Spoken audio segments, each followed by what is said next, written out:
ನಮಸ್ತೆ ಎಲ್ರಿಗೂ, ನಾನು ಶೋಭಾ. ಸೋಯಾ ಚಾಪ್ಸ್, ಅದು ನಾಟಿ ಸ್ಟೈಲಲ್ಲಿ. ಸಾಮಾನ್ಯವಾಗಿ ಚಿಕನ್ ಚಾಪ್ಸ್ನ ಮಾಡಿರ್ತೀವಿ ಅಥವಾ ಮಟನ್ ಚಾಪ್ಸ್ನ ಮಾಡಿರ್ತೀವಿ. ಸೋಯಾನ ಉಪಯೋಗಿಸ್ಕೊಂಡು ನೀವು ಸೋಯಾ ಚಾಪ್ಸ್ನ ಮಾಡಿದ್ದೀರಾ? ಮಾಡಿಲ್ಲ ಅಂದರೆ ಖಂಡಿತ ನೀವು ಈ ರೆಸಿಪಿನ ಟ್ರೈ ಮಾಡಿ. ತುಂಬ ರುಚಿಯಾಗಿರುತ್ತೆ ಮತ್ತು ತುಂಬ ಕಡಿಮೆ ಸಮಯದಲ್ಲಿ ಇದನ್ನು ಮಾಡ್ಕೊಬೋದು. ರೈಸ್ಗೆ ಚಪಾತಿ, ಪರೋಟ, ರೋಟಿ ಮತ್ತು ಗೀ ರೈಸ್ ಮಾಡಿದಾಗ, ಪ್ಲೈನ್ ಕುಷ್ಕ ಮಾಡಿದಾಗ ಸೈಡ್ ಡಿಶ್ ಆಗಿ ಎಲ್ಲದಕ್ಕೂ ಪರ್ಫೆಕ್ಟಾಗಿರುತ್ತೆ. ಬನ್ನಿ ಹಾಗಾದರೆ ಇದನ್ನು ಯಾವ ರೀತಿ ಮಾಡೋದು ನೋಡೋಣ. ಇವಾಗ ಮೊದಲು ನಾವು ಸ್ವಲ್ಪ ಸೋಯಾನ ನೆನೆಸಿಟ್ಕೊಳ್ಳೋಣ. ಸೋಯಾ ನೆನೆಸ್ಕೊಳ್ಳೋದಕ್ಕೆ ಒಂದು ಪಾತ್ರೆಗೆ ನಾನು ಸೋಯಾ ಸೇರಿಸ್ತಾ ಇದ್ದೀನಿ. 1 ಕಪ್ ಅಳತೆಯಿಂದ 1.5 ಕಪ್ ಆಗುವಷ್ಟು ಸೋಯಾ ತಗೊಂಡಿದ್ದೀನಿ. ಈ ಸೋಯಾ ಬಂದು ನೀವು ಯಾವ ಬ್ರ್ಯಾಂಡ್ ಸೋಯಾನ ಉಪಯೋಗಿಸ್ತೀರಾ ಮೇಡಮ್ ಅಂತ ಸುಮಾರು ಜನ ಕಮೆಂಟಲ್ಲಿ ಕೇಳ್ತಾರೆ, ಹಂಗಾಗಿ ತಿಳಿಸ್ತಾ ಇದ್ದೀನಿ ಅಷ್ಟೇ.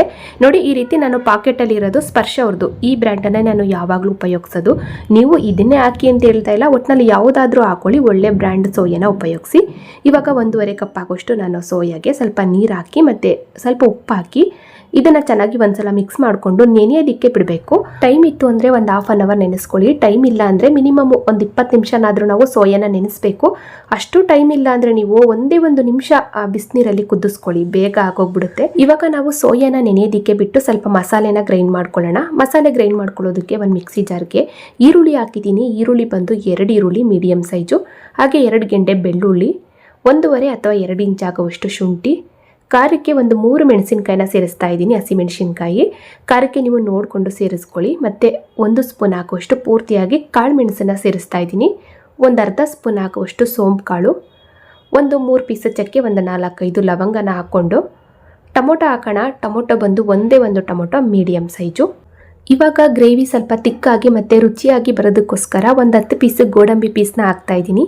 ಗೋಡಂಬಿ ಪೀಸ್ ಹಾಕಿಲ್ಲ ಅಂತ ಅಂದರೆ ನೀವು ಸ್ವಲ್ಪ ತೆಂಗಿನಕಾಯಿ ತುರಿನಾದರೂ ಸೇರಿಸ್ಕೊಳ್ಳಿ. ಇವಾಗ 1 ಇಡಿ ಹಾಕುವಷ್ಟು ಪೂರ್ತಿಯಾಗಿ ಕೊತ್ತಂಬರಿ ಸೊಪ್ಪು ಹಾಕಿದ್ದೀನಿ. ಇತ್ತು ಅಂದರೆ ಒಂದು ಅರ್ಧ ಇಡಿ ಕೊತ್ತಂಬರಿ ಮತ್ತು ಒಂದು ಅರ್ಧ ಇಡಿ ಪುದೀನ ಎರಡನ್ನೂ ಕೂಡ ಹಾಕ್ಕೊಳ್ಳಿ. ಇಲ್ಲಿ ನಾನು ಬರೀ ಕೊತ್ತಂಬರಿ ಹಾಕಿದ್ದೀನಿ, ಪುದೀನ ಇಲ್ಲದೆ ಇರೋ ಕಾರಣ ಸ್ವಲ್ಪ ನಾವು ನೀರು ಹಾಕ್ಕೊಂಡು ನೋಡಿ, ಇದನ್ನು ತುಂಬ ನುಣ್ಣಗೂ ಬೇಡ, ಹಾಗೆ ತುಂಬ ತರಿಯಾಗೂ ಕೂಡ ಇರಬಾರ್ದು. ಈ ರೀತಿ ಒಂದು ಮೀಡಿಯಮ್ ಆಗಿ ನಾವು ಮಸಾಲೆನ ಗ್ರೈಂಡ್ ಮಾಡಿಕೊಂಡ್ರೆ ಆಯಿತು. ನೋಡಿ, ಸೋಯಾ ಚಾಪ್ಸ್ ಮಾಡೋದಕ್ಕೆ ಚಿಕ್ಕದಾಗಿ ಒಂದು ಮಸಾಲೆನೂ ಕೂಡ ರೆಡಿ ಆಯಿತು. ಇಷ್ಟೇ ಇದು. ಇವಾಗ ಈ ಮಸಾಲೆನ ಹಾಕಿ ಒಂದು ಸೈಡಲ್ಲಿಟ್ಟು ನೆಕ್ಸ್ಟ್ ಗ್ರೇವಿನ ರೆಡಿ ಮಾಡ್ಕೊಳ್ಳೋಣ. ಗ್ರೇವಿ ರೆಡಿ ಮಾಡ್ಕೊಳ್ಳೋದಕ್ಕೆ ಗ್ಯಾಸ್ ಆನ್ ಮಾಡಿ ಒಂದು ಪಾತ್ರೆ ಬಿಸಿ ಇಟ್ಟು ಸ್ವಲ್ಪ ಎಣ್ಣೆ ಹಾಕಿದ್ದೀನಿ. ಎಣ್ಣೆ ಚೆನ್ನಾಗಿ ಬಿಸಿ ಆಗಬೇಕಾದ್ರೆ ಈರುಳ್ಳಿ ಹಾಕೋಣ. ಈರುಳ್ಳಿ ಬಂದು ಒಂದೇ ಒಂದು ಈರುಳ್ಳಿ ಮೀಡಿಯಮ್ ಸೈಜು. ನಾನು ಮಸಾಲೆನ ರುಬ್ಬೋದಕ್ಕೂ ಕೂಡ 2 ಈರುಳ್ಳಿನ ಹಾಕಿದ್ದೆ. ಇವಾಗ ಈ ರೀತಿ ಫ್ರೈ ಮಾಡ್ಕೊಳ್ಳೋದಕ್ಕೆ 1 ಈರುಳ್ಳಿನ ಹಾಕ್ಕೊಂಡಿದ್ದೀನಿ. ಟೋಟಲಾಗಿ 3 ಈರುಳ್ಳಿನ ಉಪಯೋಗಿಸಿದ್ದೀನಿ.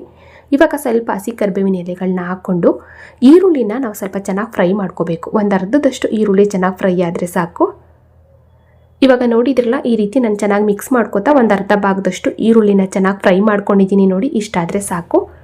ಇವಾಗ ಇದನ್ನು ಒಂದ್ಸಲ ನಾವು ಚೆನ್ನಾಗಿ ಈ ರೀತಿ ಮಿಕ್ಸ್ ಮಾಡಿಕೊಂಡು ಗ್ರೈಂಡ್ ಮಾಡಿದಂಥ ಮಸಾಲೆನ ಸೇರಿಸೋಣ. ಎಲ್ಲ ಮಸಾಲೆನೂ ಕೂಡ ಸೇರಿಸ್ಕೊಂಡು ಇದನ್ನು ಕೂಡ ನಾವು ಚೆನ್ನಾಗಿ ಮಿಕ್ಸ್ ಮಾಡ್ಕೋತಾ ಫ್ರೈ ಮಾಡ್ಕೋಬೇಕು. ಯಾಕೆಂದರೆ ಎಲ್ಲ ಪದಾರ್ಥನೂ ಕೂಡ ಹಸಿದೇ ರುಬ್ಬಿರೋದ್ರಿಂದ ಇದನ್ನು ನಾವು 1-2 ನಿಮಿಷ ಕಡಿಮೆ ಹುರಿನಲ್ಲಿ ಚೆನ್ನಾಗಿ ಮಿಕ್ಸ್ ಮಾಡ್ಕೋತಾ ಫ್ರೈ ಮಾಡ್ಕೊಳ್ಳೋಣ. ಲೈಟಾಗಿ ಸ್ವಲ್ಪ ಎಣ್ಣೆ ಮೇಲ್ಗಡೆ ಬರೋ ತನಕ. ಇವಾಗ ನೋಡಿ, ಈ ರೀತಿ ನಾನು 1-2 ನಿಮಿಷ ಕಡಿಮೆ ಉರಿನಲ್ಲಿ ಫ್ರೈ ಮಾಡ್ಕೊಂಡಿದ್ದೀನಿ. ನೋಡಿ, ಇಷ್ಟಾದರೆ ಸಾಕು. ಒಂದು ಸಲ ನಾವು ಚೆನ್ನಾಗಿ ಮಿಕ್ಸ್ ಮಾಡಿಕೊಂಡು ಇವಾಗ ನಾವು ನೀರು ಸೇರಿಸ್ಕೊಂಡು ಗ್ರೇವಿನ ರೆಡಿ ಮಾಡ್ಕೋಬೇಕು. ಸ್ವಲ್ಪ ನಾನಿಲ್ಲಿ ಮಿಕ್ಸಿ ತೊಳೆದ ನೀರು ಹಾಕ್ತಾ ಇದ್ದೀನಿ. ಸ್ವಲ್ಪ ಎಕ್ಸ್ಟ್ರಾ ನೀರನ್ನು ಕೂಡ ಹಾಕ್ಕೊಳ್ಳೋಣ. ಸ್ವಲ್ಪ ಮಿಕ್ಸಿ ತೊಳೆದ ನೀರು ಮತ್ತು ಎಕ್ಸ್ಟ್ರಾ ನೀರನ್ನು ಹಾಕ್ಕೊಂಡು ಇವಾಗ ಸ್ವಲ್ಪ ರುಚಿಗೆ ಉಪ್ಪನ್ನು ಕೂಡ ಸೇರಿಸ್ತಾ ಇದ್ದೀನಿ. ನೀರು ಮತ್ತು ಉಪ್ಪು ಹಾಕಿ ಚೆನ್ನಾಗಿ ಒಂದ್ಸಲ ಮಿಕ್ಸ್ ಮಾಡಿಕೊಂಡು ಗ್ರೇವಿ ಕನ್ಸಿಸ್ಟೆನ್ಸಿನ ರೆಡಿ ಮಾಡ್ಕೊಳ್ಳೋಣ. ಸ್ವಲ್ಪ ಗಟ್ಟಿಯಾಗೇ ಇರಬೇಕು, ತುಂಬ ತೆಳುವಾಗಿ ಮಾಡ್ಕೋಬಾರ್ದು. ಸೋಯಾ ಚಾಪ್ಸ್ ಆಗಿರೋದ್ರಿಂದ ಸ್ವಲ್ಪ ಗಟ್ಟಿಯಾಗಿಯೇ ಗ್ರೇವಿನ ರೆಡಿ ಮಾಡ್ಕೊಳ್ಳಿ. ನೋಡಿ, ನಾನು ಸ್ವಲ್ಪ ನೀರು ಸೇರಿಸ್ಕೊಂಡು ಈ ರೀತಿ ಗ್ರೇವಿನ ರೆಡಿ ಮಾಡ್ಕೊಂಡಿದ್ದೀನಿ. ಇವಾಗ ನಾವು ಕಡಿಮೆ ಹುರಿನಲ್ಲಿ ನಿಧಾನವಾಗಿ ಇದನ್ನು ಬೇಯೋದಕ್ಕೆ ಬಿಡೋಣ. ಒಂದು ಪಾತ್ರೆನ ಮುಚ್ಚಿ ಇವಾಗ ಆವಾಗಲೇ ನೆನೆಯೋದಕ್ಕೆ ಬಿಟ್ಟಂಥ ಸೋಯಾನ ನೋಡೋಣ. ಸೋಯಾನು ಕೂಡ ನೋಡಿ ಒಂದು ಹಾಫ್ ಆನ್ ಅವರ್ ಆಯಿತು. ನಾನು ಕೂಡ ಸ್ವಲ್ಪ ಮಸಾಲೆನ ರೆಡಿ ಮಾಡಿಕೊಂಡು ಗ್ರೈಂಡ್ ಮಾಡೋ ತನಕನೂ ನೆನೆಯೋದಕ್ಕೆ ಬಿಟ್ಟಿದ್ದೆ. ಸೋಯಾ ಚೆನ್ನಾಗಿ ನೆಂದಿದೆ ನೋಡಿ, ಈ ರೀತಿ ಸಾಫ್ಟಾಗಿ ನೆಂದರೆ ಸಾಕು. ಇವಾಗ ನಾವು ಇದನ್ನು 1-2 ಬಾರಿ ಚೆನ್ನಾಗಿ ತೊಳ್ಕೊಂಡು ಆ ಸೋಯಾದ್ರಲ್ಲಿ ಇರುವಂಥ ನೀರನ್ನೆಲ್ಲ ಹಿಂಡಿ ತೆಗೆದು ನೋಡಿ, ಸೋಯಾನ ಈ ರೀತಿ ನಾನು ರೆಡಿ ಮಾಡ್ಕೊಂಡಿದ್ದೀನಿ. ನೀಟಾಗಿ ನೀರನ್ನೆಲ್ಲ ಹಿಂಡಿ ತೆಗೆದು ಬಿಡಬೇಕು. 1-2 ಬಾರಿ ನಾವು ಸೋಯಾನ ಫ್ರೆಶ್ ಆಗಿರೋ ನೀರಲ್ಲಿ ತೊಳ್ಕೊಂಡು ನೋಡಿ, ಈ ರೀತಿ ನಾವು ರೆಡಿ ಮಾಡ್ಕೋಬೇಕು. ಇವಾಗ ಸೋಯಾನ ಸ್ವಲ್ಪ ನಾವು ಹುರ್ಕೊಳ್ಳೋಣ. ಸ್ವಲ್ಪ ಉಪ್ಪು ಮತ್ತು ಅರಿಶಿನ ಪುಡಿನಲ್ಲಿ ಸ್ವಲ್ಪ ಸೋಯಾನ ಚೆನ್ನಾಗಿ ಫ್ರೈ ಮಾಡ್ಕೊಳ್ಳೋಣ. ಫ್ರೈ ಮಾಡ್ಕೊಳ್ಳೋದಕ್ಕೆ ಸ್ವಲ್ಪ ಎಣ್ಣೆ ಹಾಕ್ಕೊಂಡು ಅರಿಶಿನ ಪುಡಿ ಹಾಕಿ ನಾವು ನೀಟಾಗಿ ಕ್ಲೀನ್ ಮಾಡ್ಕೊಂಡಂಥ ಈ ಸೋಯಾನ ಹಾಕಿ ಮತ್ತು ಸ್ವಲ್ಪ ಉಪ್ಪು ಹಾಕ್ತಾ ಇದ್ದೀನಿ. ಸೋಯಾ ಫ್ರೈ ಆಗೋದಕ್ಕೆ ಎಷ್ಟು ಉಪ್ಪು ಬೇಕು ಅಷ್ಟು ಉಪ್ಪು ಮಾತ್ರ ಹಾಕ್ಕೊಳ್ಳೋಣ. ಯಾಕೆ ಅಂದರೆ ನಾವು ಗ್ರೇವಿಗೆ ಆಲ್ರೆಡಿ ಉಪ್ಪು ಹಾಕಿರ್ತೀವಿ, ಹಂಗಾಗಿ ಸ್ವಲ್ಪ ಉಪ್ಪು ಮತ್ತು ಅರಿಶಿನ ಪುಡಿನಲ್ಲಿ ಇವಾಗ ನಾವು ಸೋಯಾನ ಚೆನ್ನಾಗಿ ಹುರ್ಕೋಬೇಕು. ಈ ರೀತಿ ನಾವು ಚೆನ್ನಾಗಿ ಹುರಿದು ಗ್ರೇವಿಗೆ ಸೇರಿಸೋದ್ರಿಂದ ಆ ಸೋಯಾದ್ರಲ್ಲಿ ಇರುವಂಥ ಆ ರಾ ಸ್ಮೆಲ್ ಏನಿರುತ್ತೆ ನೋಡಿ, ಅದು ಸ್ವಲ್ಪನೂ ಕೂಡ ಇರಲ್ಲ, ತುಂಬ ಚೆನ್ನಾಗಿರುತ್ತೆ. ಸ್ವಲ್ಪ ಉಪ್ಪು ಮತ್ತು ಅರಿಶಿನ ಪುಡಿನಲ್ಲಿ ನೋಡಿ ಒಂದು 4 ರಿಂದ 5 ನಿಮಿಷ ಸೋಯಾನ ನೋಡಿ ಈ ರೀತಿ ನಾನು ಹುರ್ಕೊಂಡಿದ್ದೀನಿ. ನೋಡಿ ಇವಾಗ ಕರೆಕ್ಟಾಗಿ ರೆಡಿಯಾಗಿದೆ. ಗ್ಯಾಸ್ ಆಫ್ ಮಾಡಿಕೊಂಡು ಬೇಯೋದಕ್ಕೆ ಬಿಟ್ಟಂಥ ಗ್ರೇವಿ ನೋಡೋಣ. ಗ್ರೇವಿ ನೋಡ್ತಾ ಇರ್ಬೋದು, ಒಂದು 70% ಆಗುವಷ್ಟು ಬೆಂದೋಗಿದೆ. ಕಡಿಮೆ ಹುರಿನಲ್ಲಿ ಬೇಯೋದಕ್ಕೆ ಬಿಟ್ಟಿದ್ದೆ. ಇವಾಗ ಒಂದ್ಸಲ ನಾವು ಚೆನ್ನಾಗಿ ಮಿಕ್ಸ್ ಮಾಡಿಕೊಂಡು ಇವಾಗ ತಾನೇ ಚೆನ್ನಾಗಿ ಹುರಿದಂಥ ಸೋಯಾನ ಸೇರಿಸೋಣ. ಎಲ್ಲ ಸೋಯಾನು ಕೂಡ ಸೇರಿಸ್ಕೊಂಡು ಚೆನ್ನಾಗಿ ಒಂದ್ಸಲ ಮಿಕ್ಸ್ ಮಾಡಿಕೊಂಡು ಇವಾಗ ಗ್ರೇವಿನಲ್ಲಿ ನಾವು 1-2 ನಿಮಿಷ ಚೆನ್ನಾಗಿ ಬೇಯಿಸ್ಕೊಂಡ್ರೆ ಸಾಕು. ತುಂಬ ಹೊತ್ತೇನು ಬೇಯಿಸೋದು ಬೇಡ. ಮೀಡಿಯಂ ಫ್ಲೇಮಲ್ಲಿ 1-2 ಅಥವಾ 3 ನಿಮಿಷ ಗ್ರೇವಿನ ಬೇಯಿಸ್ಕೊಂಡು ಗ್ಯಾಸ್ ಆಫ್ ಮಾಡಿದರೆ ಆಯಿತು. ನೋಡಿ ಏನಾದರೂ ನೀರು ಕಡಿಮೆ ಆಯಿತು ಅಂದರೆ ಸ್ವಲ್ಪ ನೀರು ಸೇರಿಸ್ಕೊಂಡು ರೆಡಿ ಮಾಡ್ಕೊಳ್ಳಿ. ಮತ್ತು ರುಚಿ ನೋಡಿಕೊಂಡು ಉಪ್ಪೇನಾದರೂ ಬೇಕಾದರೆ ಸ್ವಲ್ಪ ಉಪ್ಪು ಹಾಕ್ಕೊಂಡು ಚೆನ್ನಾಗಿ ಮಿಕ್ಸ್ ಮಾಡಿ ನಾವು ಒಂದು ಪಾತ್ರೆನ ಮುಚ್ಚಿ ಗ್ರೇವಿನ ನೋಡಿ ಒಂದು 3 ನಿಮಿಷ ನಾನು ಬೇಯಿಸ್ಕೊಂಡಿದ್ದೀನಿ ಮೀಡಿಯಂ ಫ್ಲೇಮಲ್ಲಿ ಉರಿ ಇಟ್ಕೊಂಡು. ಇವಾಗ ನೋಡಿ ಫೈನಲಿ ರೆಡಿ ಆಯಿತು. ಇಷ್ಟೇ ಇದು. ಗ್ಯಾಸ್ ಆಫ್ ಮಾಡಿಕೊಂಡು ಮೇಲ್ಗಡೆ ಸ್ವಲ್ಪ ಕೊತ್ತಂಬರಿ ಸೊಪ್ಪು ಹಾಕಿ ಚೆನ್ನಾಗಿ ಮಿಕ್ಸ್ ಮಾಡ್ಕೋತು ಅಂದರೆ ಸಖತ್ ರುಚಿಯಾಗಿ ನಾಟಿ ಸ್ಟೈಲಲ್ಲಿ ಸೋಯಾ ಚಾಪ್ಸ್ ರೆಡಿಯಾಗಿ ಹೋಗುತ್ತೆ. ತುಂಬ ರುಚಿಯಾಗಿ ಮತ್ತು ತುಂಬ ಕಡಿಮೆ ಸಮಯದಲ್ಲಿ ಮಾಡ್ಕೋಬೋದು.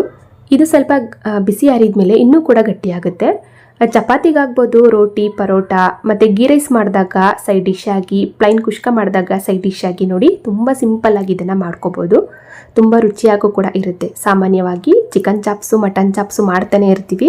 ಸೋಯಾನ ಉಪಯೋಗಿಸಿ ಒಂದ್ಸಲ ನೀವು ಈ ವಿಧಾನದಲ್ಲಿ ಸೋಯಾ ಚಾಪ್ಸ್ನ ಕೂಡ ಮಾಡಿ ನೋಡಿ, ತುಂಬ ರುಚಿಯಾಗಿರುತ್ತೆ. ಮತ್ತು ಇನ್ನು ಮುಂದೆ ನೀವು ಮಟನ್ ಮತ್ತು ಚಿಕನ್ ಚಾಪ್ಸ್ನ ಮಾಡೋದನ್ನೇ ಮರಿತೀರಾ, ಅಷ್ಟು ರುಚಿಯಾಗಿರುತ್ತೆ. ಖಂಡಿತ ಟ್ರೈ ಮಾಡಿ. ನೋಡಿದ್ರಲ್ಲ ಫ್ರೆಂಡ್ಸ್, ಇವತ್ತಿನ ಈ ಸಖತ್ ರುಚಿಯಾದ ಒಂದು ಸೋಯಾ ಚಾಪ್ಸ್ ರೆಸಿಪಿ ನಿಮ್ಗೆಲ್ರಿಗೂ ಇಷ್ಟ ಆಯಿತು ಅನ್ಕೋತೀನಿ. ಇಷ್ಟ ಆದರೆ ಲೈಕ್ ಮಾಡಿ, ಶೇರ್ ಮಾಡಿ. ಹಾಗೆ ಇದೇ ರೀತಿ ಇನ್ನಷ್ಟು ಈಜಿ ರೆಸಿಪಿಗಳಿಗಾಗಿ ನೋಡಿ ತಿಳಿ ಮಾಡಿ ಕಲಿ ಚಾನಲ್ನ ಸಬ್ಸ್ಕ್ರೈಬ್ ಮಾಡ್ಕೊಳ್ಳಿ. ಹಾಗೆ ಬೆಲ್ ಬಟನ್ ಕೂಡ ಕ್ಲಿಕ್ ಮಾಡಿ. Thank you for watching.